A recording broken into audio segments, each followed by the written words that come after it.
Hello. Just went out. I'm actually on my way across the street to physical therapy, but they've been fixing it from my spine to my hip. So now she's gonna be like, "How are you today?" Let me turn off this. No, I just turning up on mute. That's okay. I'm just going up.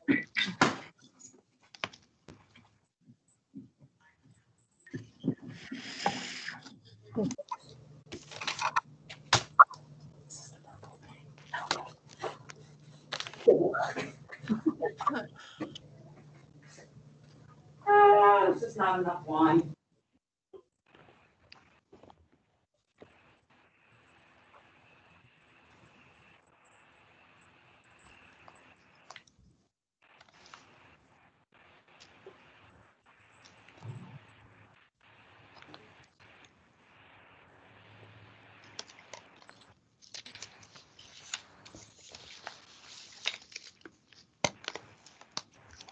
Breathing. All right. That's kind of chilly. Good afternoon, everybody. We are going to start the town hall right now. It is 3:30, so we'll go ahead and get started. Sorry, I'm a little late for some reason. I just got kicked off of the meeting. So first of all, good afternoon. My name is Chip Merkel, and I will be your moderator for the day. On behalf of the Purple Star Program and the Ohio Department of Education, welcome to the Purple Star Town Hall for Elementary Education, Early Learning, and Family Engagement. Thank you for taking time out of your day to join us and how to better support the military-connected youth in your schools. A little housekeeping first. If you would, please, turn your sound to mute. And if you have any questions, please use the chat forum and we will address them after the presentation. Pete Lupiva, the Military Interstate Children's Compact Commissioner, the State Commissioner for the state of Ohio, will be monitoring the chat forum, and we'll let you guys in at the end of the presentation to answer any questions that you might have. At this time, I would like to introduce our panel for today. Like I said, my name is Chip Merkel. I work with the Ohio National Guard Family Readiness and Warrior Support Program, Education Outreach. I am also a retired teacher. Next up, we have Kelly Anderson. Where's Kelly? If you'll say hi and I'm right here. Hi. Okay, I can't see you, but we'll get there. Okay. She is a school counselor at Bell Creek Intermediate School, which is, down the road from Wright-Patterson Air Force Base in Dayton, Ohio. And she has been meeting with kids, small groups of military students for about the last 13 years. So welcome, Charlene Zerniak. Charlene, are you around? Yep, I'm here. That's me. Okay. She is a professor at the University of Toledo and director of the Nurtures STEM Outreach Program. Next, Jennifer Davis. Is Jennifer around? Yeah. Hi. Okay, great. She is a teacher at Studebaker Preschool in Huber Heights, Ohio, which is also down the road from Wright-Patterson Air Force Base. And she is the POC of the very first preschool that has the designation of a Purple Star, which is really a pretty amazing thing. So, and she's been working at as an integrated preschool teacher for the past 8 years. Next, we have Cheryl Montag. Sorry, Cheryl. Hello. Hello. And let's see if I get this right. You have been principal at the same elementary school, J.F. Burns, which is north of Cincinnati, for around 25 years. Yes, that's correct. Oh, fantastic. She is also the Purple Star POC at Burns Elementary. Last, we have Ashley Tweed.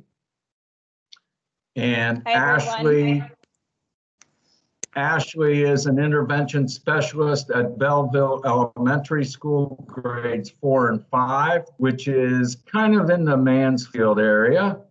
And she is also the Purple Star POC at her school.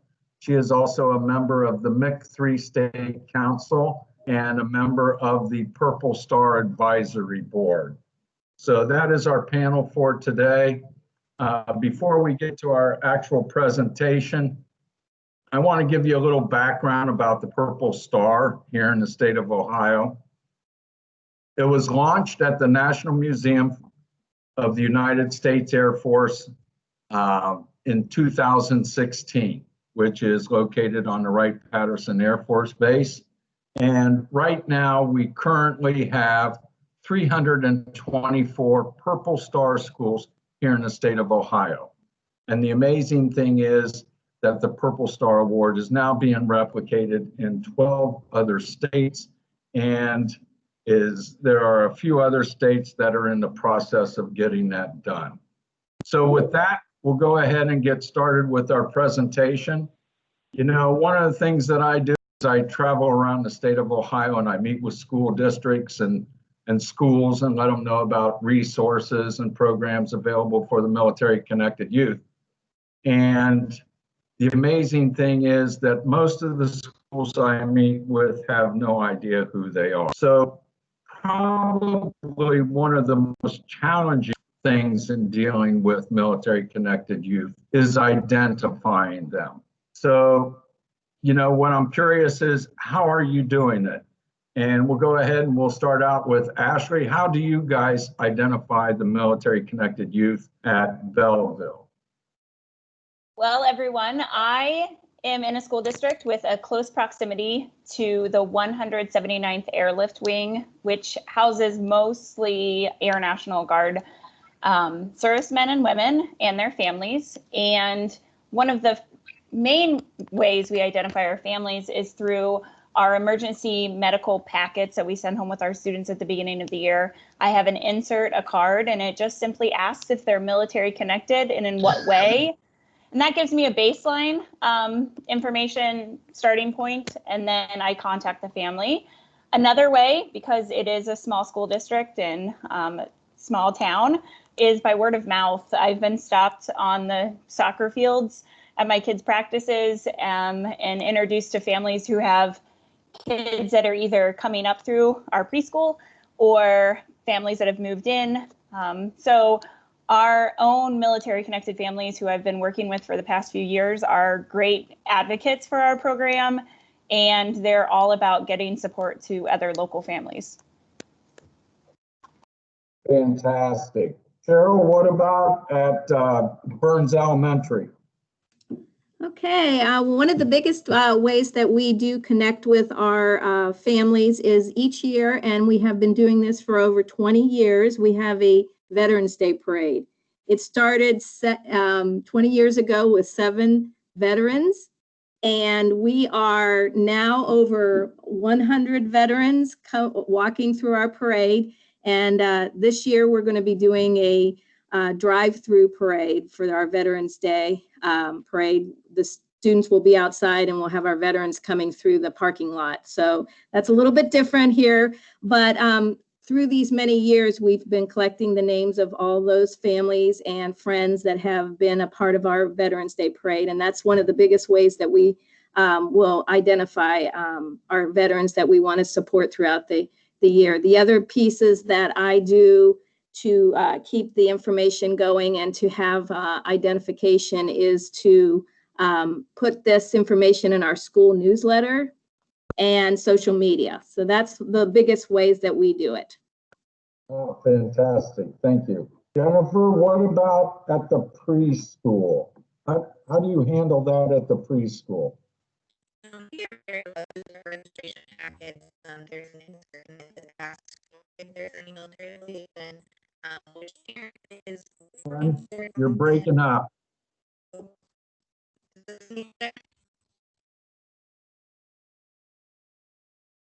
Better. a little. Okay.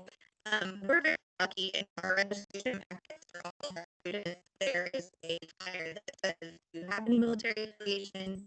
If so, what branch?" With the family number, and then I take that information and add them to our purple star. Fantastic. You're going to have to work on your sound a little bit. It's a little choppy. And last, Kelly, what about you at Bell Creek? Well, similar to everyone else, we have something in our registration packet that asks for people to identify whether they are military connected. So a majority of them come from that, but there are ones that slip through the cracks. Sometimes we have students whose military connected person is a sibling, or maybe their military parent has just retired and so isn't marking that they're active military. So I go through a lot of different means. I do find out from the primary building before me who has been involved there, and we pass that information along through our 4 buildings. Also, when I go into classrooms, I try to go into the first grade at our school is 3rd grade, so I try to go into those classes right away the first week and actually ask the students. And so then I have to kind of sort through and find out which students really have military connected parents and which ones just have a grandpa or maybe their parent works as a civilian at the base. But just through a lot of different means we find out. Okay. Hey, somebody has forgotten to mute their mic, so if you would take care of that, please, I appreciate it. Okay, so yeah, dealing with the challenge of identifying them is probably one of the biggest challenges as educators that you have. So on to the next question. You know, the other thing is, it's so important that, you know, as educators, we develop a relationship with our students. But, you know, how are you developing the relationships with the military connected youth and their families? You know, because it's important that families, that the parents get in and let you know that they are military connected, but also it's great to involve them. So Ashley, developing relationships with the students and their families? Yeah, so I think it's very important to get to know the whole family. Obviously, I'm just working with the students, but there's usually older or younger siblings, and it's important to get to know the parents. So one thing that I do at the beginning of the year, after I have my students identified, is I send home a packet, like a getting to know you packet. Mostly I share with my kids every month a military lunch bunch, and I'll talk about that later, but it's important to know. Sister, you're gonna learn. Well, I know that she Please mute your sound. stays busy. Okay. So I send home a packet and I ask very important questions like if there are any allergies or things like that. But then I also touch base on if there are any upcoming deployments or trainings that parents will be away at. If there's anything, any type of experience in the past that have been difficult for their children. I like to, with working with younger kids, I like to do a lot of my lessons that we share through children's literature. So I like to grab books that are appropriate for the different experiences my kids are going through. Finally, I use a Remind, a communication tool, and my parents are always willing to share what's going on. Today in the car pickup line, I had a dad yell at me through the truck window, "Mrs. Tweed, come over here." And he just wanted to let me know that there was a deployment coming up in February, and just to make sure that I was aware of it, which I was. But it's just nice to know that they can reach out to me and talk to me when they need something. So. All right. Charmaine, you definitely have a different take on this. You know, the question is, because you're relying on the schools, how are you trying to develop a relationship with the military family for your program, for the Nurtures program? We don't know that yet, but it's interesting to hear what the others are saying, because our program is an early childhood, preschool through grade 3 STEM program that has a couple different components: teacher professional development for teaching science, and then integrating it with math and reading and so forth, and then these parent pieces. So we rely on the teachers to get out to the parents information, which I'll share. I've got my props and things here to show what the kind of materials we have. So we haven't yet faced that, because we just, literally were funded a month ago, and we're just starting up in startup phase. And and thanks to Pete, he got me all these connections and helped me understand what Purple Star schools were that 6 months ago I had never heard of. And luckily, the dean of my college is a retired military guy, so he knew about it and got us connected. And so short version is, we don't know yet, other than we traditionally have the teachers. Okay, fantastic. Cheryl, what about you down at Burns? We are very fortunate to have an incredible community support. We are actually partnered with the Yellow Ribbon Support Center, and that's located in Batavia.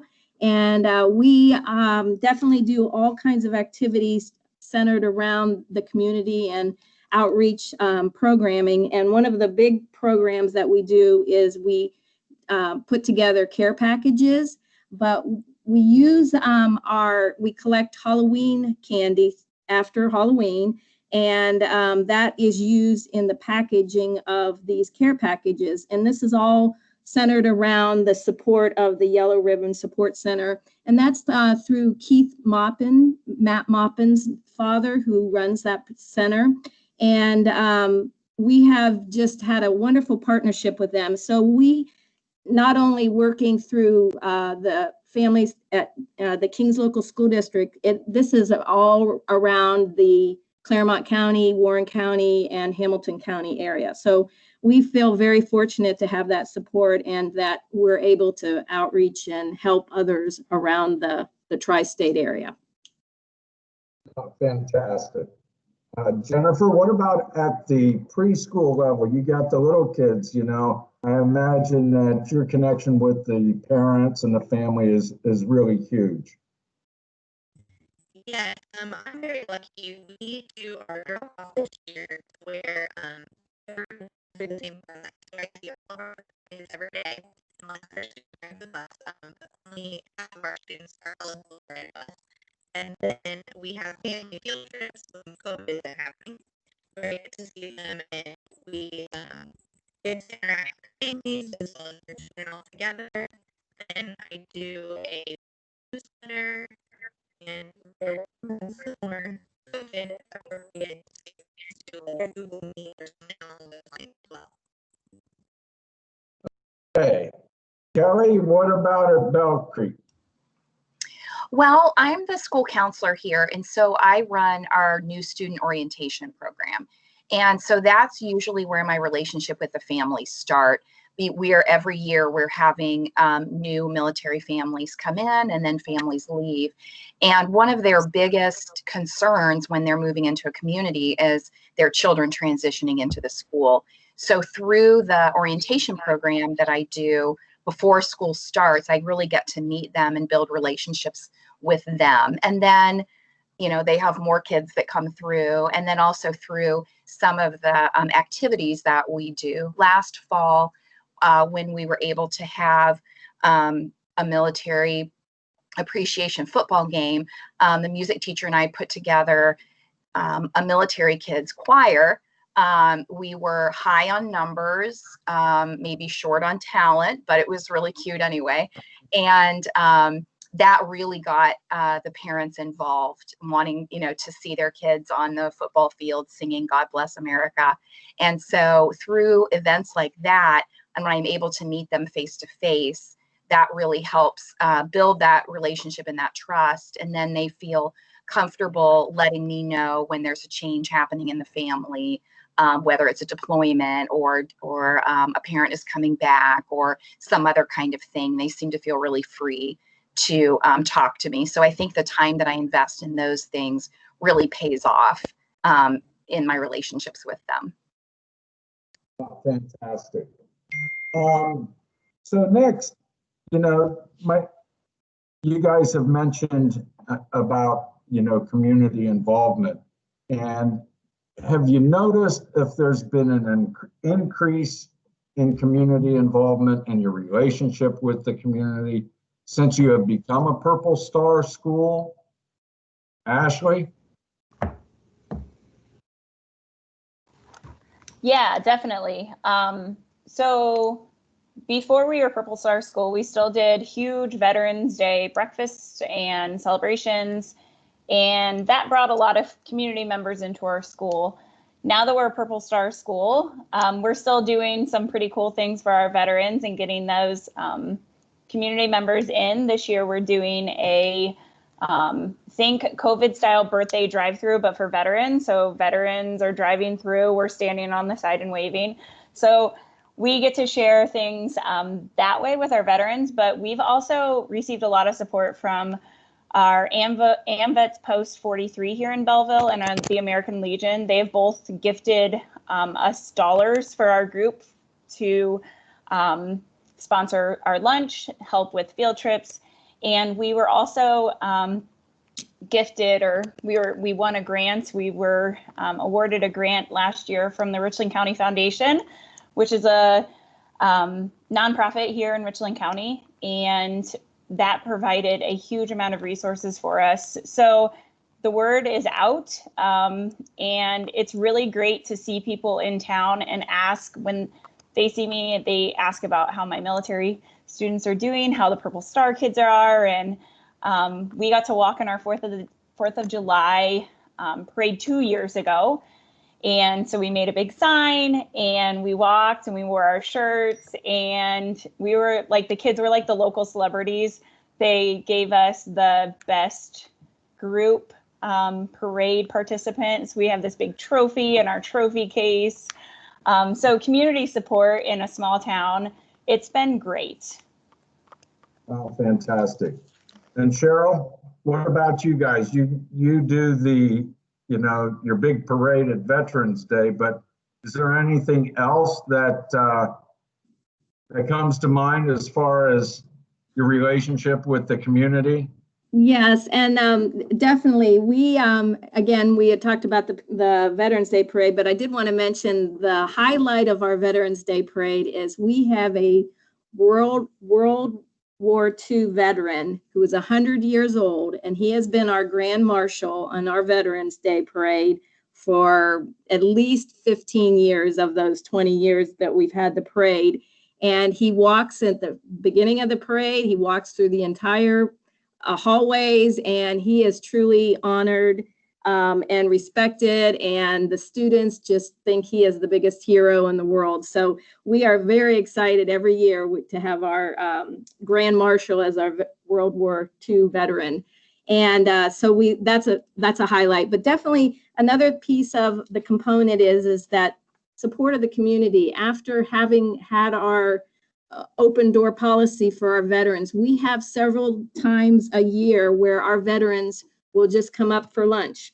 And that is part of our normal routine where it's an open door policy. They can come in for lunch. We have them, go through the line with the children. Unfortunately, obviously, with what's going on this year, that hasn't been able to occur. But another organization that has come in for several years, it's the Honor Society of American Veterans, and it's called the 40 and 8 program. and the veterans will come in and speak with our first graders, and it's called Flags for First Grade.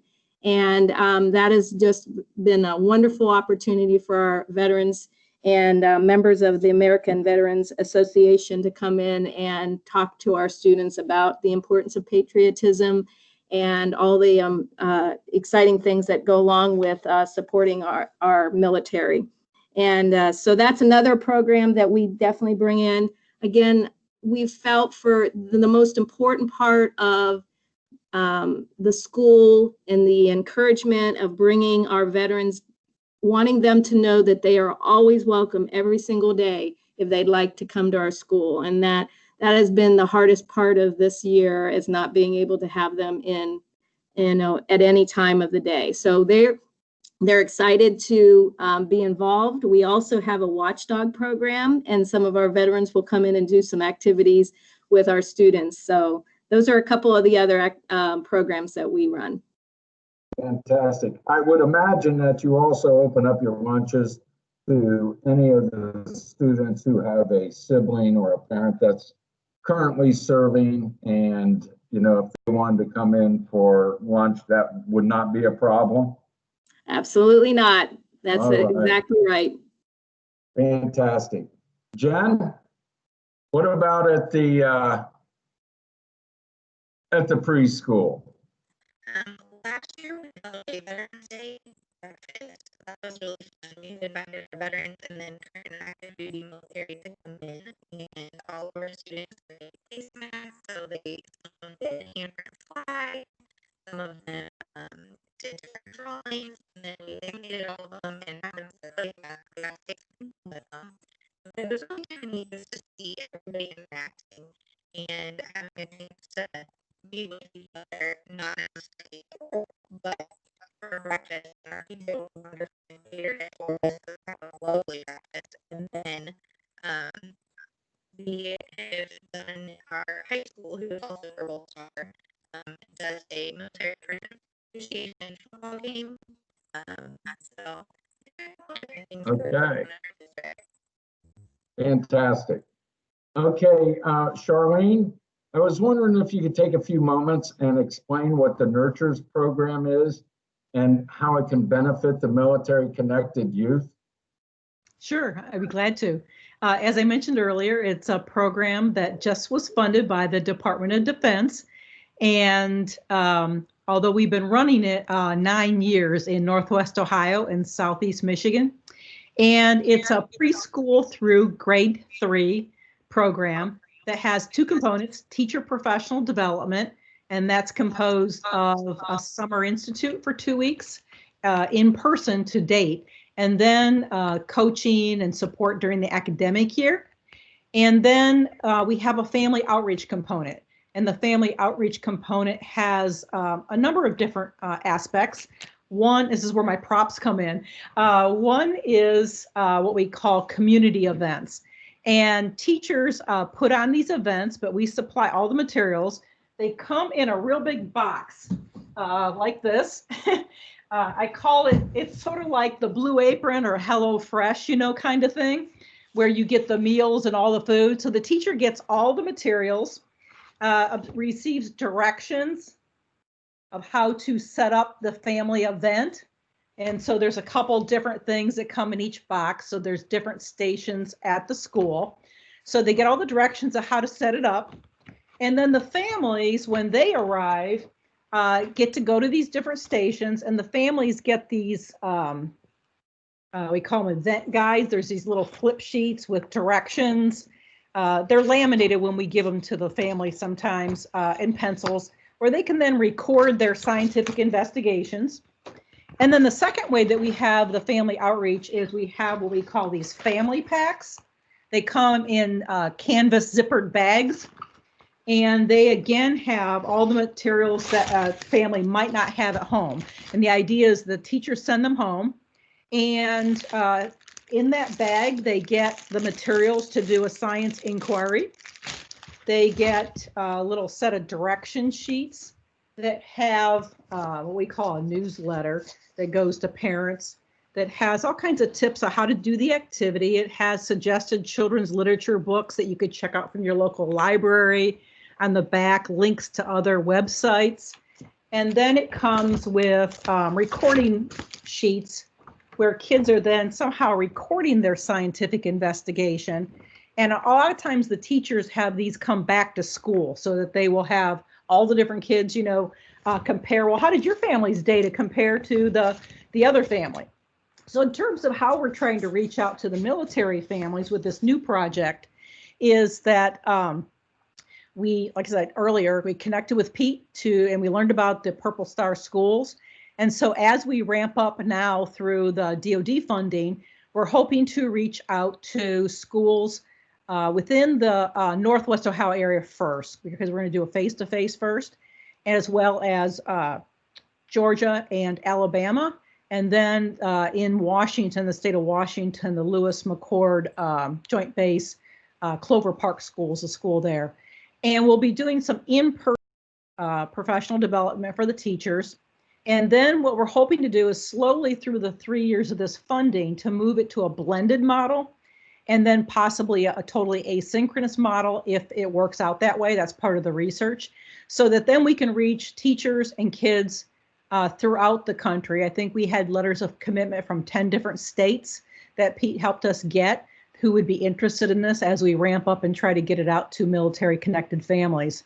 So I found the previous conversations, like how do you find these families, really interesting, because we will be, facing that same task as we begin to move from this face-to-face and trying to scale it up across the country. Fantastic. Hey, I do have one question for you. After your kids go through this program, you have these first through third graders going through this STEM program.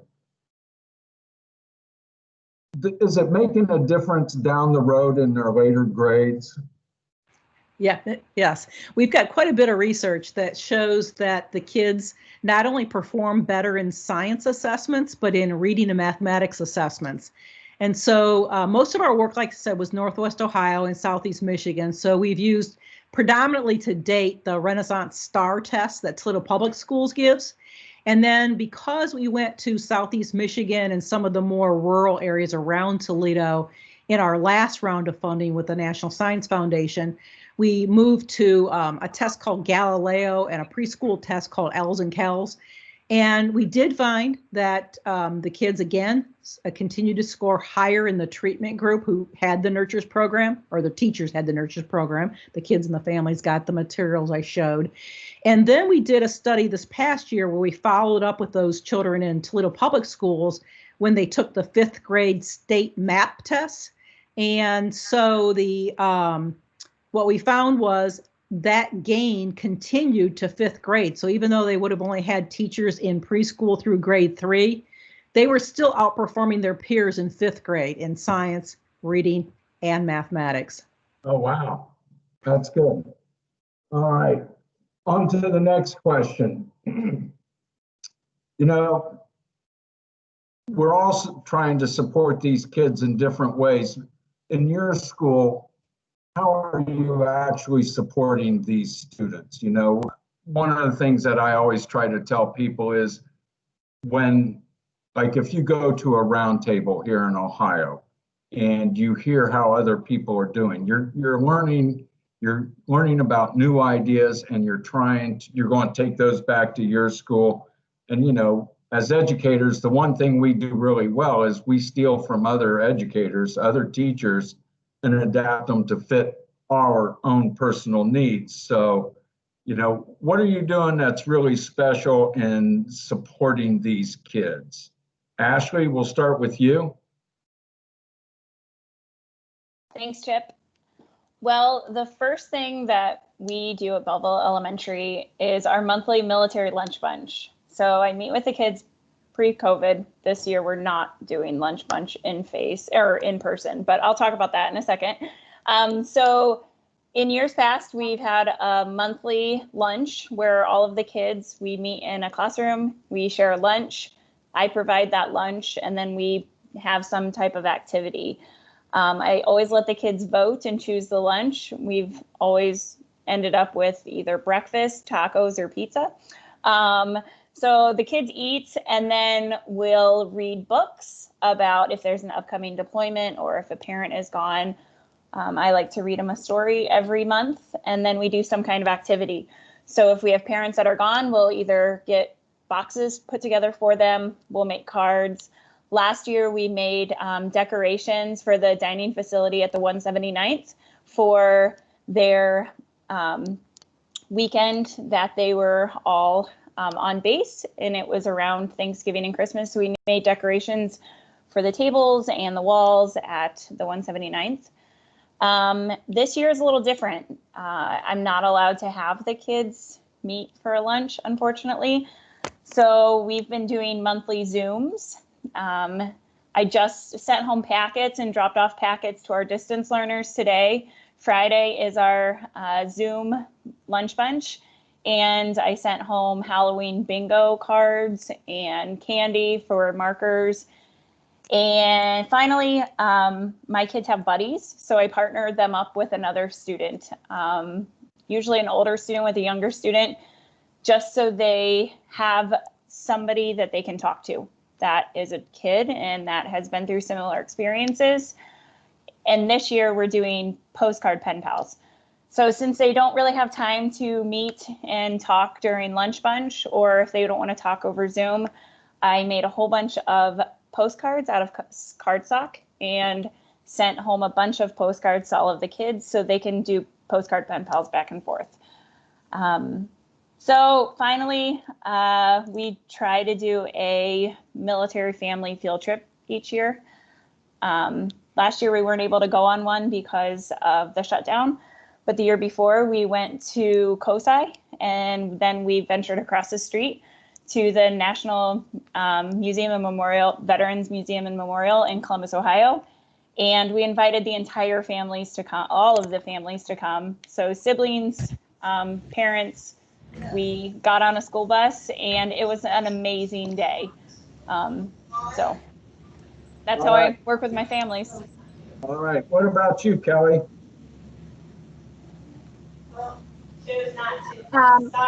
We have about, I have about 200 students at each grade level here. So I have to meet with them by grade levels. Otherwise, it wouldn't be a group. It would be, I don't know, more than one class.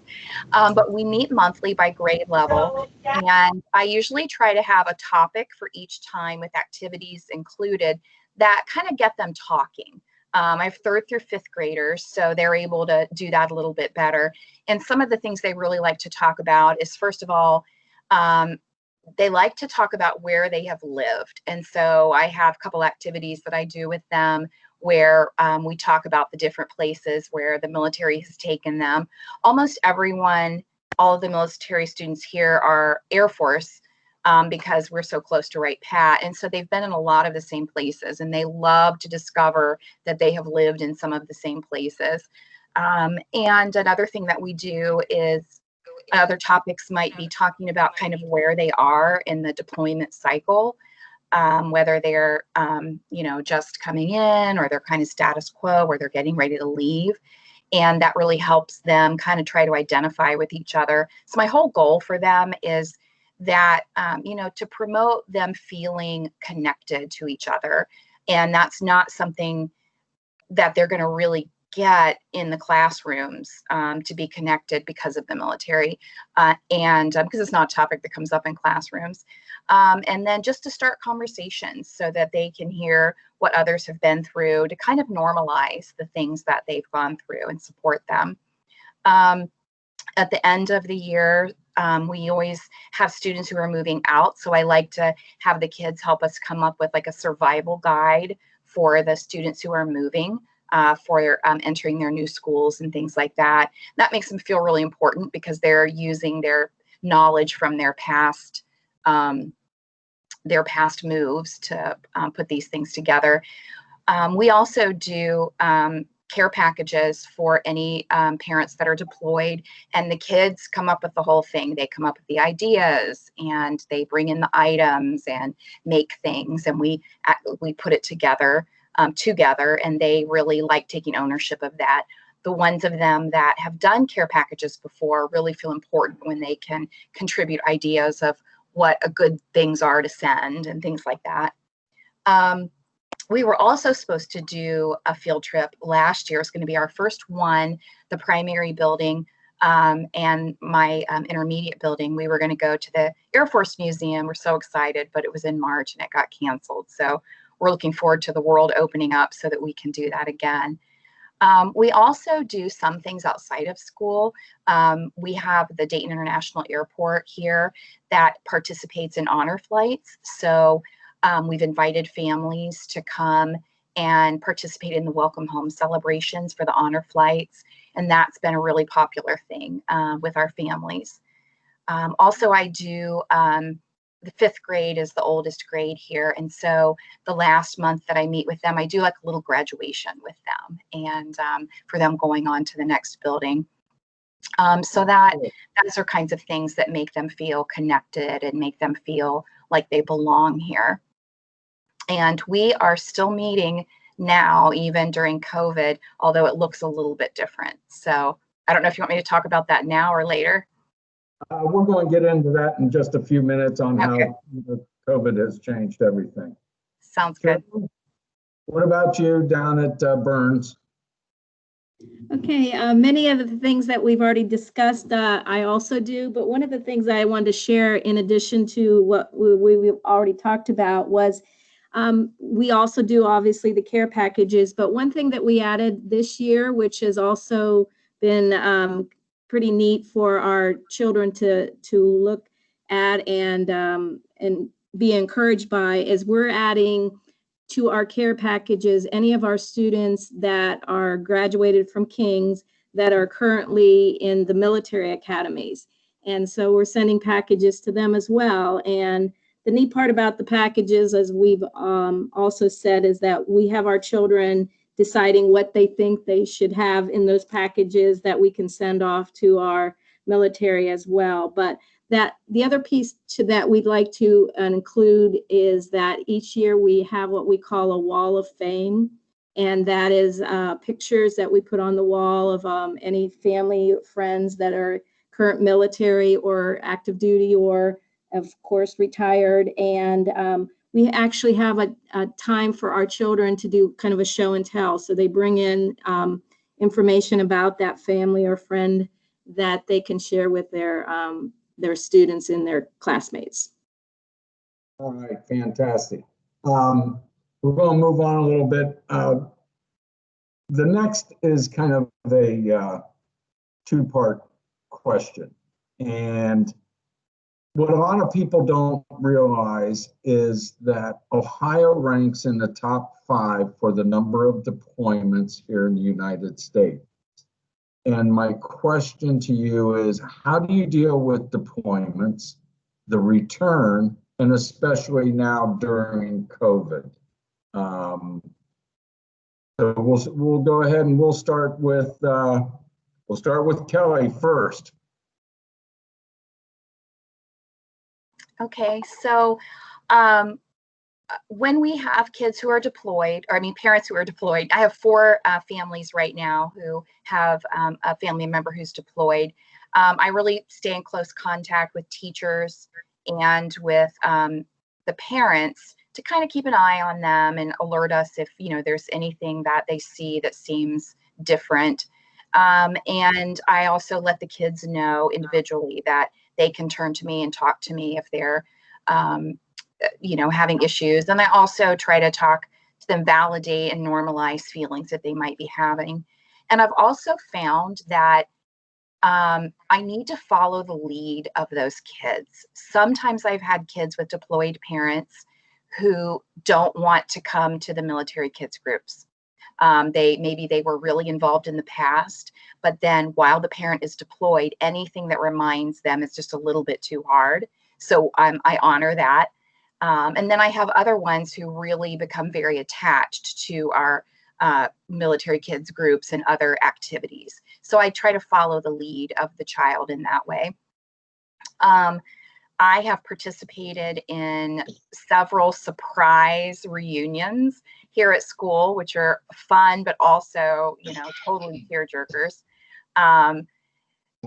It's going to be hard now when we have people come back. We're not going to be able to do that so much, but I can still offer support for the students. I have, Ashley had mentioned before that she has books. I have some books that I can read with students to try to help them through the times of, you know, being apart, and then also preparing for the parent to return, because there's always a transition period where things aren't quite normal when they come back. So those are some of the things I do to support those kids. What about you, Ashley? Yeah, so most of the families that are at Belleville are Air National Guard, and their trainings and deployments are usually short, 3 months. We have a long deployment coming up in early 2021, and it's going to be a 6-month deployment. So that will take away about 7 dads from our group. But I have deployment journals that I was able to purchase last year through one of the grants I received. So I make sure each student who has a deployed parent has this deployment journal. I have younger age journals and older age journals, and I've actually worked on one on Google. It's like a Google form, but it's a Google journal for some of my older students, middle school and high school, the siblings of the younger students. So I make sure they have those resources. And just like what Kelly said, I kind of let the student take the lead. I had a dad who was mobilized last year, still in the United States, but living in Florida. And 2 of his 3 kids really wanted to be included in that group, wanted people to ask about how their dad was, wanted to send things. And the oldest son just kind of shut down. Thankfully, the oldest son is my son's best friend. And so we kept a close eye on Q and made sure he was still getting that support. It was just in a different way.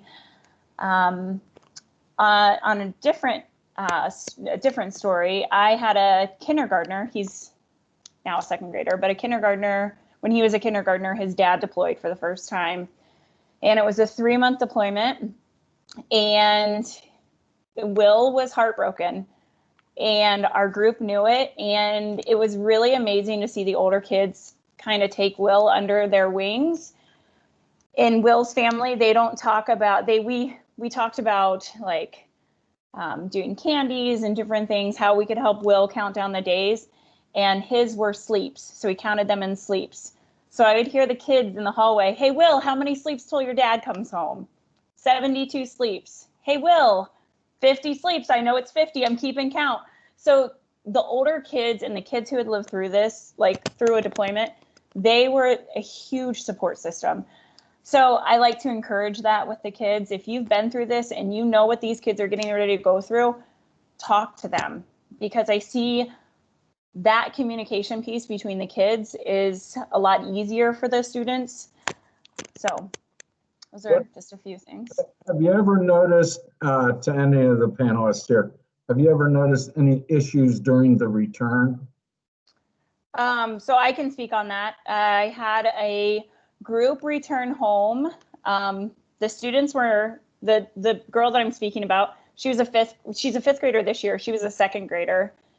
Dad got home from a long deployment to Jordan, and Kendall stopped doing homework, started acting out in class, and we weren't quite sure. So I pulled her out into the hallway one day and I said, "Hey, what's going on?"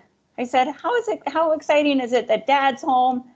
She said, "It's terrible. It's terrible, Mrs. Tweed." And I was like, "Sweetheart, what's terrible?" Mom didn't work when Dad was gone, and I was Mom's person. Mom helped me.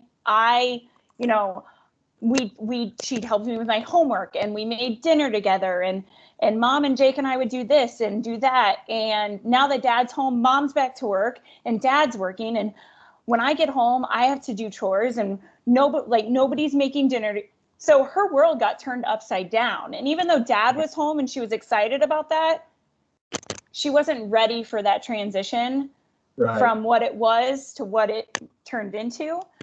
And she was young. Now she's, like I said, she's a 5th grader, and she's one of those kids that I can say, hey, I need you to go and check in with this little one who's going through it. I got it, Mrs. Tweed. I know, I got it. And so, but for her world turned upside down. Yeah. Does any other panelists have anything to add to that? Okay, we have one more question that I wanted to ask everybody, and chime in as you see fit. On average, active service members will PCS, which is permanent change of station, every 2 years. So if these service members have kids, on average, they are going to see anywhere from 6 to 9 different schools during their K-12 experience. And I would imagine that, Kelly, with where you are down around Wright Pat, you would probably be best to answer this. But how do you deal with kids coming and going? Do you have any type of program in place for the new kids that's coming in every other year? Yes, I do a new student orientation program. It's really for any new student, but it really grew for me, or I added more to it when I started noticing how many military families that we had.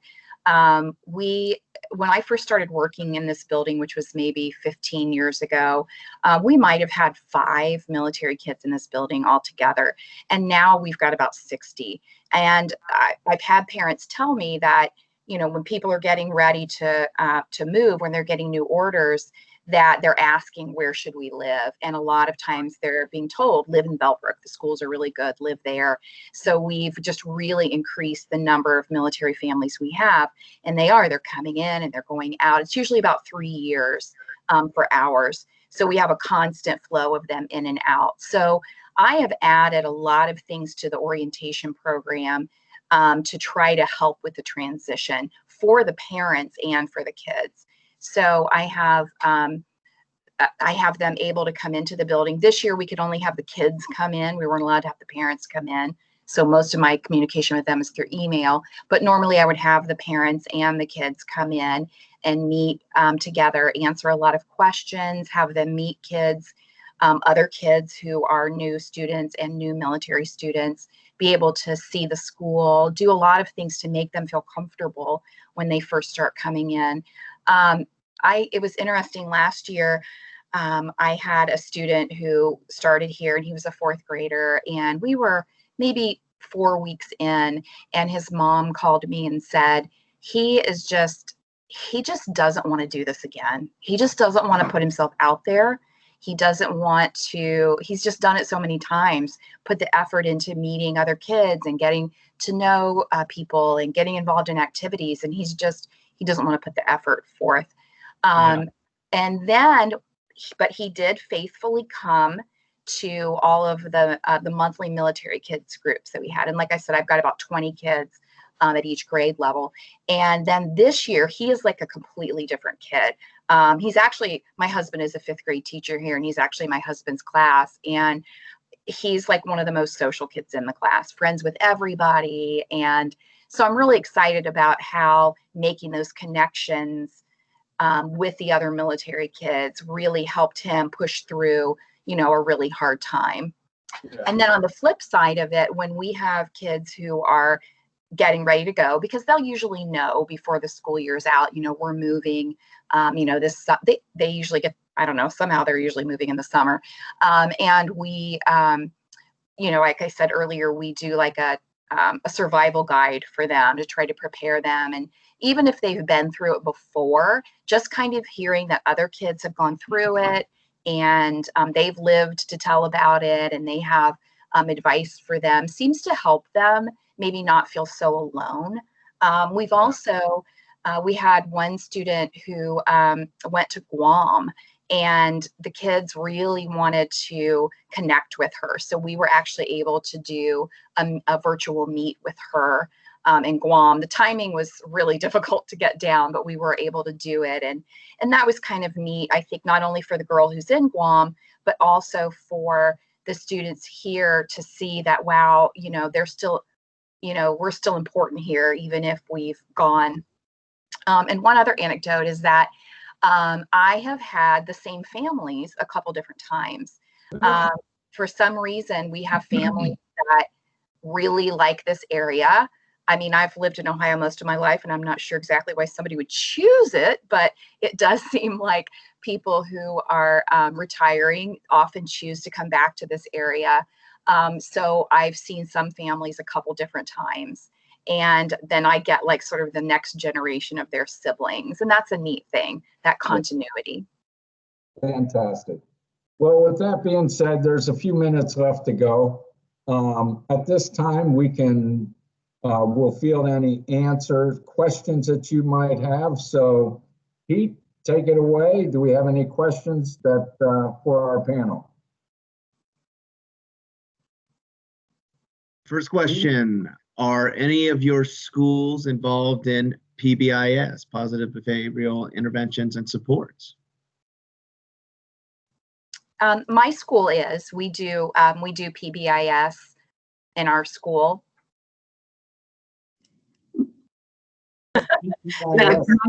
My school does as well. We have a PBIS program at JF Burns. Belleville Elementary as well. Studebaker Preschool also is. All right.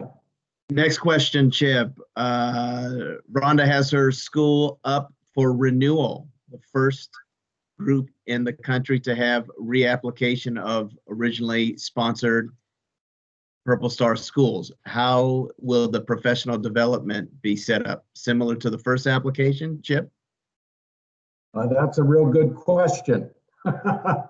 It'll be different. The professional development will be different than the first round. Okay, so be prepared. It's going to get more personal as far as, you know, the application is going to be more personal as far as what are you actually doing for the kids and stuff like that. And, but the professional development will be different, and it will still be through the Ohio Department of Education.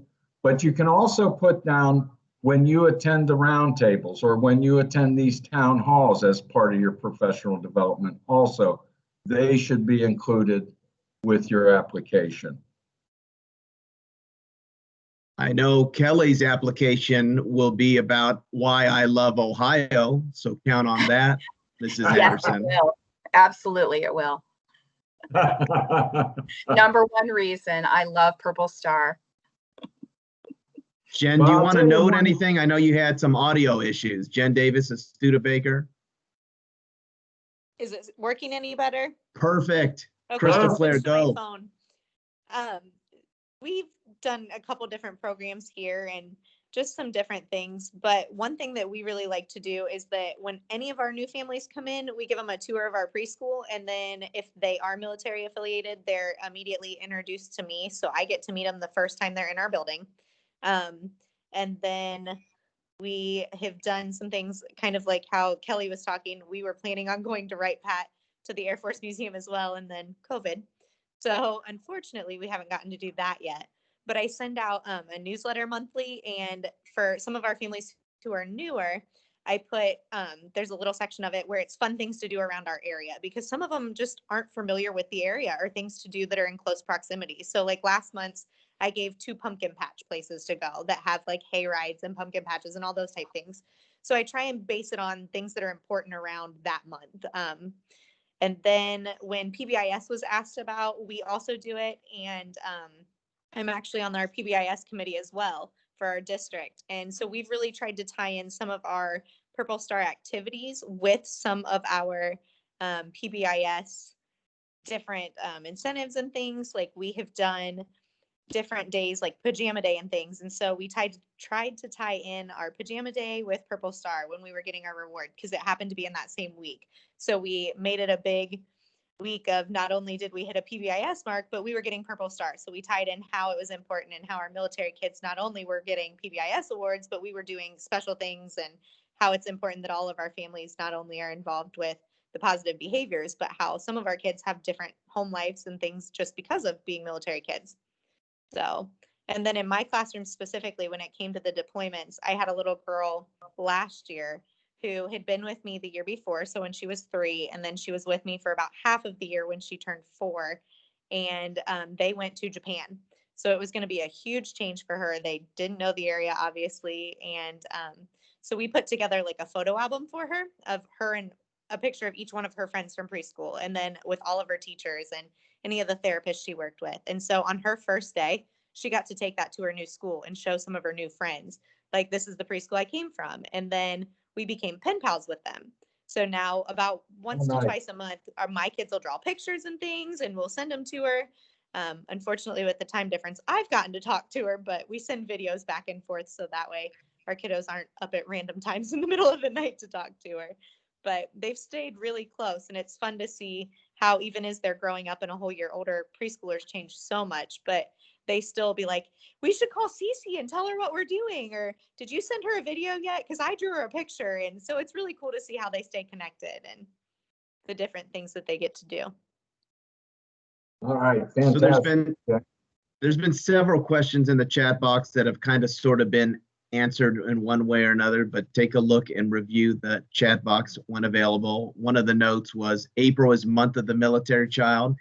In particular, that's when we launched Purple Star 3 years ago. And obviously, for those of you who may not know, you mix the colors red, white, and blue, you get the color. That was for you, Chip. Purple. All right, thanks, Pete. At this time, I guess we can close this thing out, but I do want to say one thing about the Purple Star Award and being part of a Purple Star school. It has opened up lines of communications between schools, school districts, and the ability to develop a network to share ideas. And I think that's very important. Like I said earlier, teachers steal ideas, adapt them to their own needs better than anybody else. And with 324 schools, a lot of them are extremely active, and we really, really appreciate their support that they're giving the military connected youth in their buildings. So with that, I say good night or goodbye, and everybody stay safe and stay healthy. That's it. We're out of here. Bye, everybody. And panel, very good job. Thank you very much. And thanks to all the attendees for showing up today. Thanks for joining us, everyone. Thanks. Thank you. Bye. Thank you. Bye.